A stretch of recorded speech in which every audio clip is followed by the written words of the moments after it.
capital nos Estados Unidos, onde ele fica aguardando a execução da pena. No chamado corredor da morte? É ou não é? Pois é justamente nesse corredor que se encontra hoje o Brasil, nesse exato momento. A sentença está sendo dada, está chegando a hora, e será a capital. O dia da execução se aproxima, é esperado o dia 20 de janeiro, quando a partir desta data tudo muda. Um novo sol vai brilhar no horizonte. Essa é a expectativa.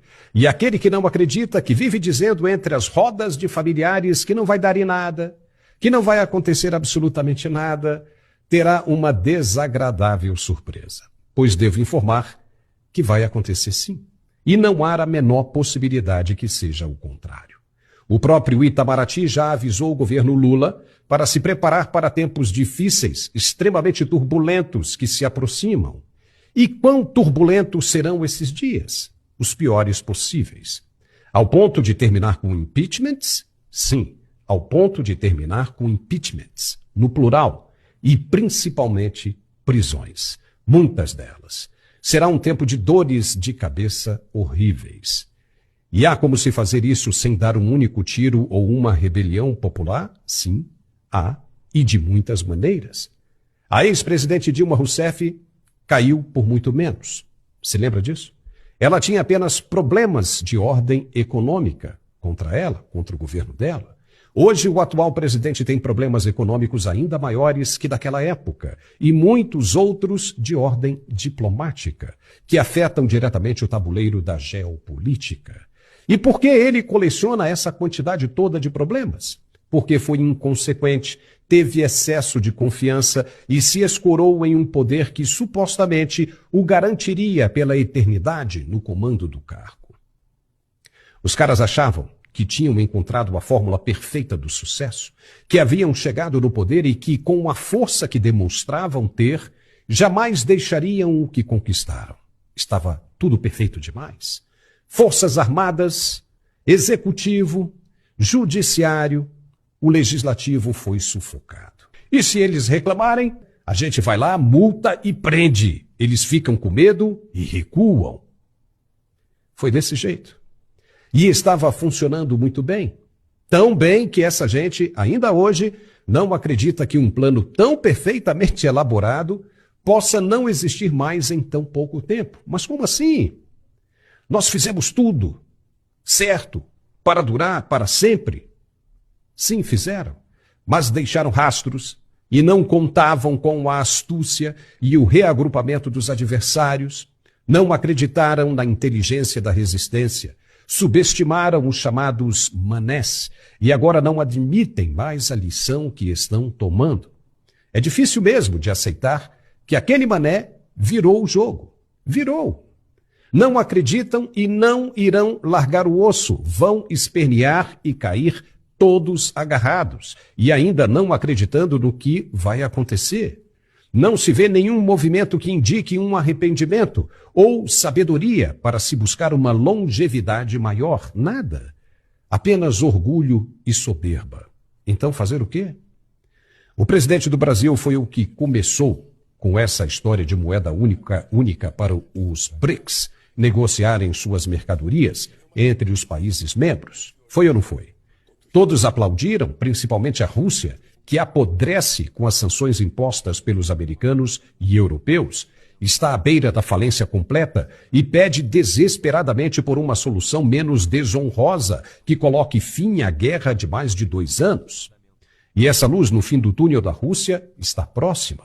Por causa da mão firme de Donald Trump, o presidente da Ucrânia, Volodymyr Zelensky, admitiu pela primeira vez em todo esse tempo abrir mão das regiões já conquistadas pelos russos. Ele admitiu isso como forma de um acordo de paz, de um cessar-fogo definitivo. Mas ele não queria isso antes. Na época de Joe Biden, não, nada disso. Foi a proposta de Trump, que ninguém mais no mundo conseguiu. Ele disse, ou você aceita ou vai se dar muito mal. E Zelensky vai aceitar. E a paz pode voltar a reinar naquela região. Os russos querem isso mais do que ninguém e não têm forças para bancar os caprichos de um parceiro como o Brasil, por exemplo, em absolutamente nenhuma demanda que seja contrária aos americanos. Então ferrou, papai. No fim de semana, o mesmo presidente eleito Donald Trump mandou um recado duro e bem direto para o homólogo brasileiro. Não foi nem preciso mencionar o nome dele. Trump disse em suas redes sociais que vai taxar em 100% aqueles que sequer promoverem a criação de uma moeda no BRICS para substituir o dólar em transações comerciais. Promover.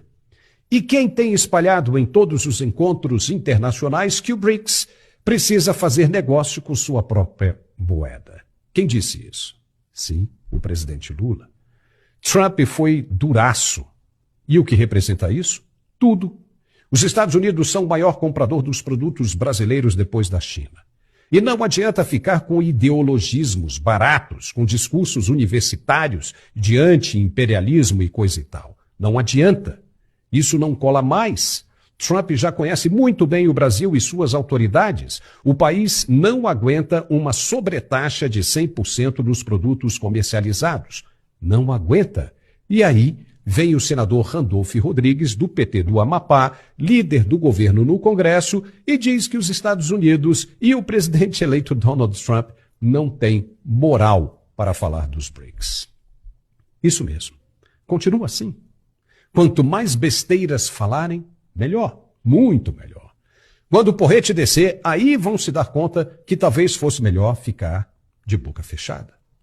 Não vai ter esse negócio de soberania, que gostam tanto de falar, estão se intrometendo na soberania do Brasil. Não vai adiantar nada disso.